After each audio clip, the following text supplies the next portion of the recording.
और इधर कैलाश पर्वत पर विराजमान है भगवान शंकर और मां पार्वती।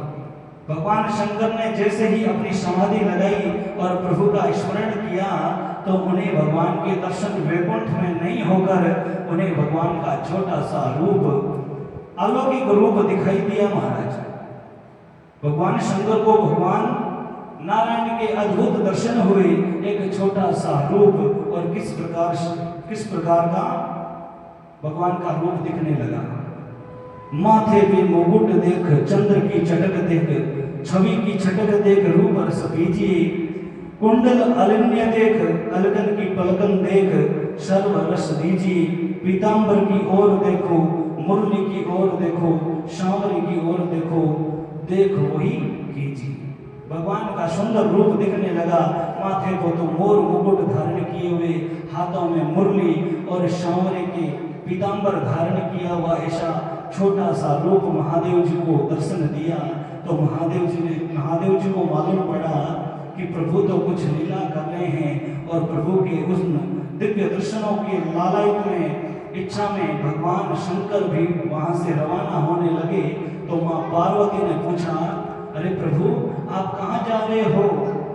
मुझे बताया नहीं और बिना बताए हुए आप जा रहे हो, आप कहाँ पर जा रहे हो बताइए तो सही।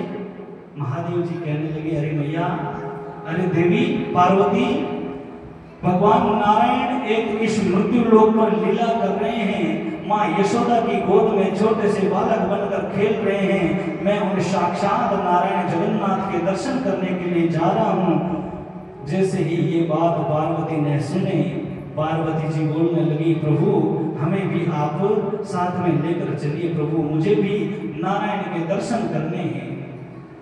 तभी महादेव जी के जो गण थे, श्रृंगी, भृंगी और नंदी महाराज, ये भी बोलने लगे कि मुझे भी जाना है, मुझे भी साथ में लेकर चलो। तो महादेव जी कहने लगे, देवी पार्वती और गणों और नंदी, आप ध्यान रखकर ये बात सुनो कि सब साथ में चलेंगे, शिव परिवार पूरा साथ में चलेगा तो मृत्यु लोक के लोग पहचान जाएंगे और वहां के तो लोग दुखी बहुत हैं, इसलिए किस किस की मनोकामना पूर्ण करोगे, इसलिए आप यहीं पर रुको, मैं जाता हूँ। जैसे जैसे महादेव जी ने पार्वती और गणों को मनाया और फिर महादेव जी वहां से रवाना हुए। महादेव जी अब नंद गांव में आते हैं, गोकुल में, और अपना भेष बदलते हैं। एक ज्योतिषी का भेष बनाते हैं, जटाएं बिखेर लेते हैं और एक ब्राह्मण का भेष धर लेते हैं। हाथ में कमंडल भिक्षुक पात्र लेकर और महादेव जी अब जा रहे हैं। नंद बाबा के घर का पता पूछते पूछते नंद बाबा के घर जाते हैं। घर के आगे जाकर महादेव जी ने अलग निरंजन का स्वघोष किया। उस समय माँ यशोदा ऊपर महल में कुछ काम कर रही थी और उनके पास में उनकी एक दासी थी। माँ यशोदा ने उन दासी को आदेश दिया कि जाओ, बाहर कोई ब्राह्मण देवता आए होंगे, उनको भिक्षा।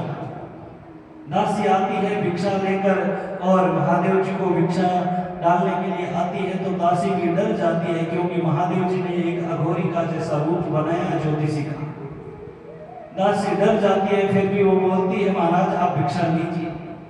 महादेव जी कहने लगे, मुझे ये भिक्षा नहीं चाहिए, मैं तो नंद बाबा के घर में जो लला हुए हैं, जो भगवान अवतरित हैं, उनका दर्शन करने के लिए आया हूँ। जैसे ये बात दासी ने सुनी तो दासी जाकर माँ यशोदा को बताती है कि मैया, बाहर एक ब्राह्मण देवता आए हैं, उनका रूप अघोरी जैसा है, देखकर मुझे भी डर लगता है, लेकिन वो बोल रहे हैं कि मुझे लल्ला के दर्शन करने हैं। माँ यशोदा बोली, उनको अगर भिक्षा ज्यादा चाहिए तो ज्यादा डाल दो, पर लल्ला के दर्शन मत कराना, क्योंकि उनकी नजर लग जाएगी। माँ यशोदा वो भिक्षा का थाल लेती है और उनमें हीरा, पन्ना, जौहर आदि हीरे मोती डालकर उसको थाल को सजाकर लेकर आती हैं और माँ यशोदा बोलती है, ये भिक्षा लो और प्रभु जाओ। महादेव जी कहने लगे, मुझे ये भिक्षा नहीं चाहिए। माँ यशोदा कहती है, और क्या चाहिए? भगवान कहते हैं, मुझे आपके जो घर में जो पुत्र हुआ है, जो लाला हुआ है उसके दर्शन चाहिए मात्र और मात्र, मुझे ये भिक्षा नहीं चाहिए।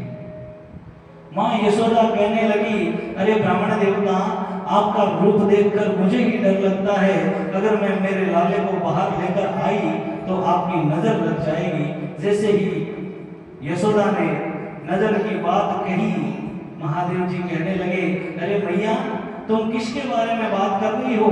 तुम्हारा जो पुत्र है, तुम्हारे घर में जिसने अवतार लिया है, वो कोई छोटा मोटा बालक नहीं है, वो तीन त्रिलोकीनाथ जगन्नाथ प्रभु परम पिता परमेश्वर है, वो तो काल का भी काल है, उसको किस तरह की नजर लग जाएगी। मैया यशोदा कहती है, मैं तुम्हें दर्शन नहीं कराऊंगी, अगर भिक्षा कम है तो और ले लो और यहाँ से चले जाओ।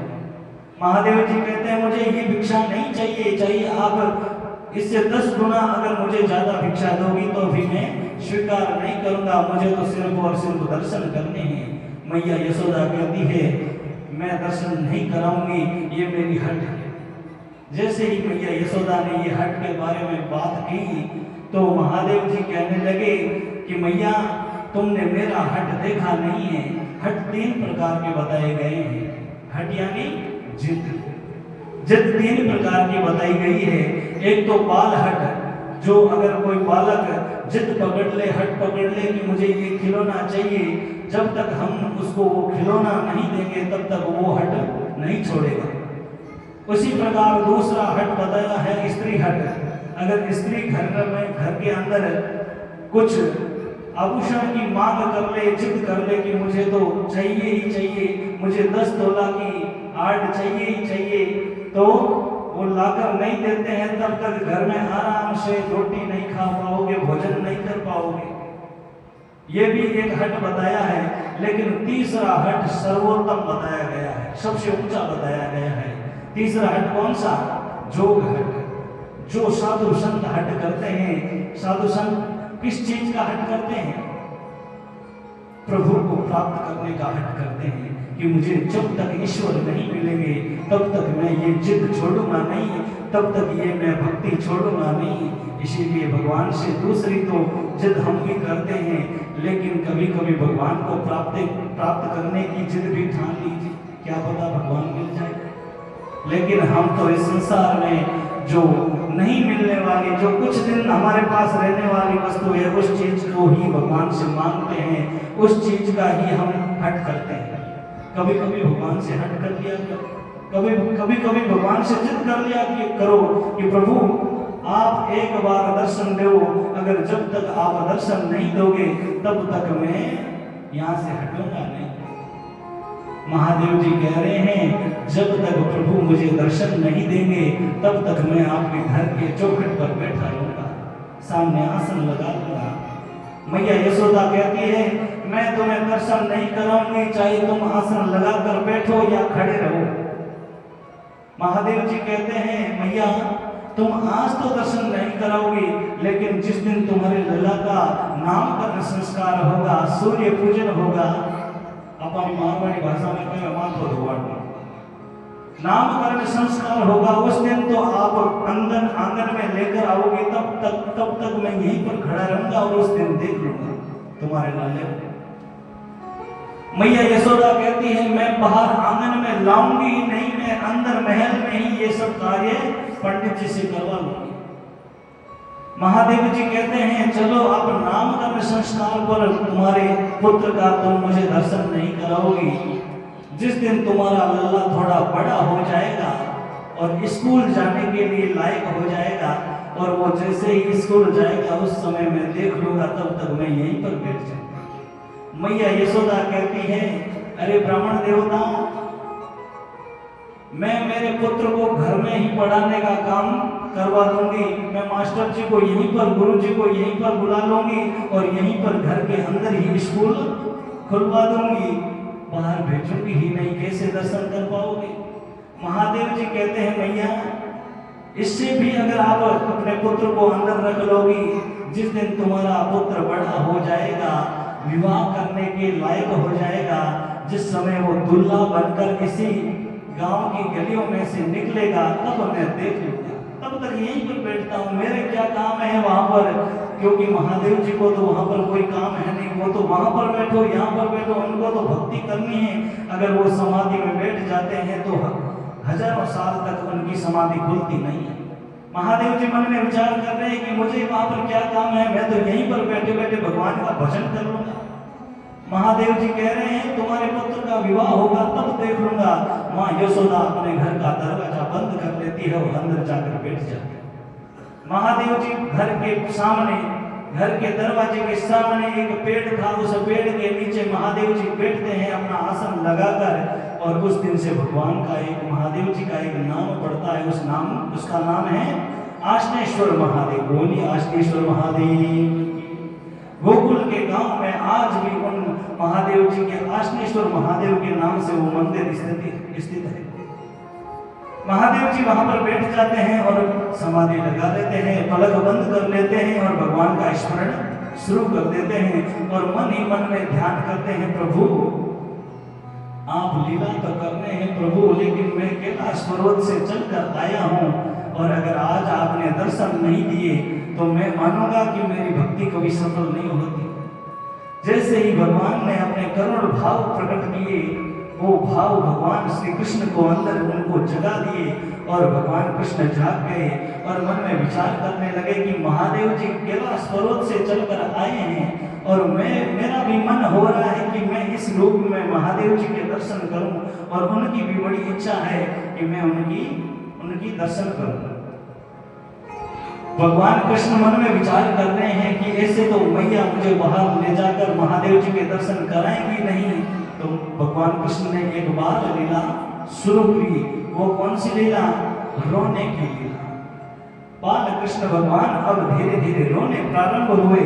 माँ यशोदा को चिंता होने लगी कि मेरे पुत्र को क्या हो गया, ये कभी इतना जोर से रोता नहीं है, आज क्या हुआ।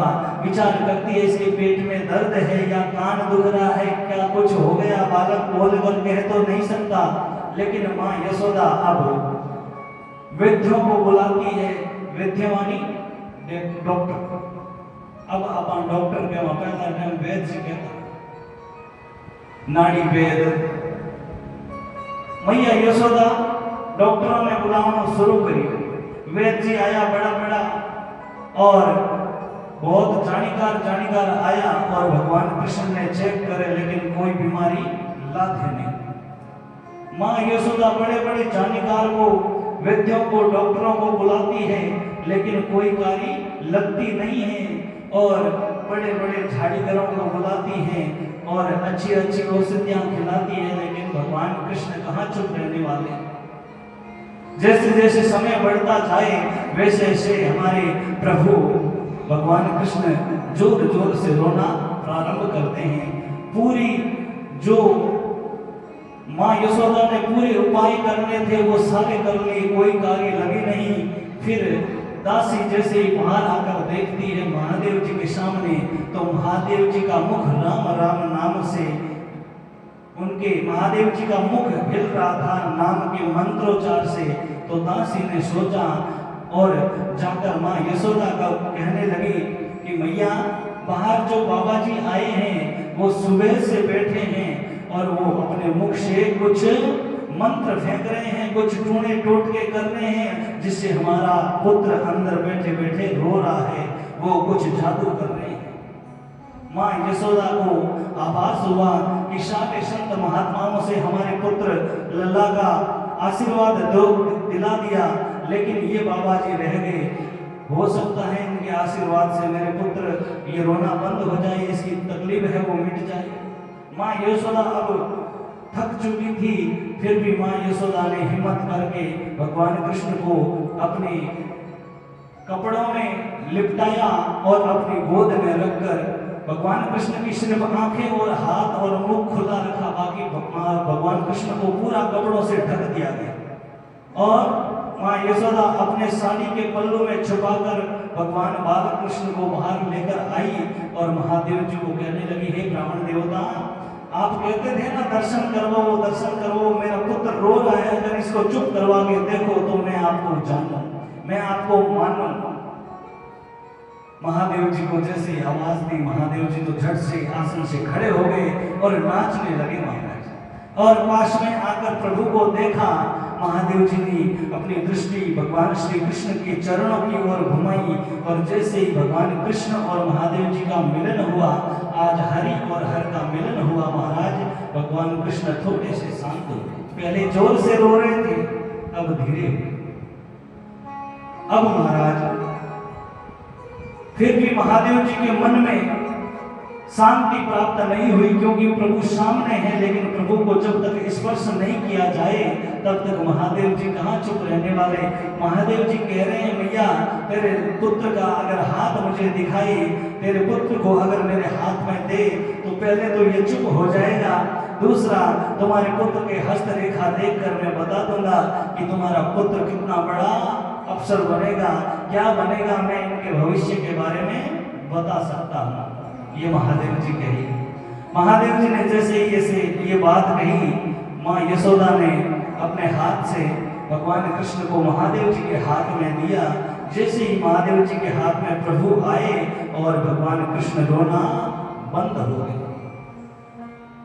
और जैसे एक बालक के हाथ में खिलौना आ जाए और बालक खिलौने से खेलने लग जाए, उसी प्रकार महादेव जी आज जगन्नाथ को हाथ में लेकर नृत्य कर रहे हैं, नाच रहे हैं और बड़े प्रसन्न हो रहे हैं। और महाराज काफी देर तक भगवान ने भगवान को निहारा, देखा और आपस में सत्संग का मन ही मन में भाव प्रकट करके बहुत देर तक नृत्य किया और भगवान कृष्ण शांत हुए। इतनी देर में नंद बाबा आ जाते हैं और भगवान कृष्ण को नंद बाबा के हाथ में महादेव जी दे देते हैं और महादेव जी अपने कैलाश स्वरूप पर चले जाते हैं।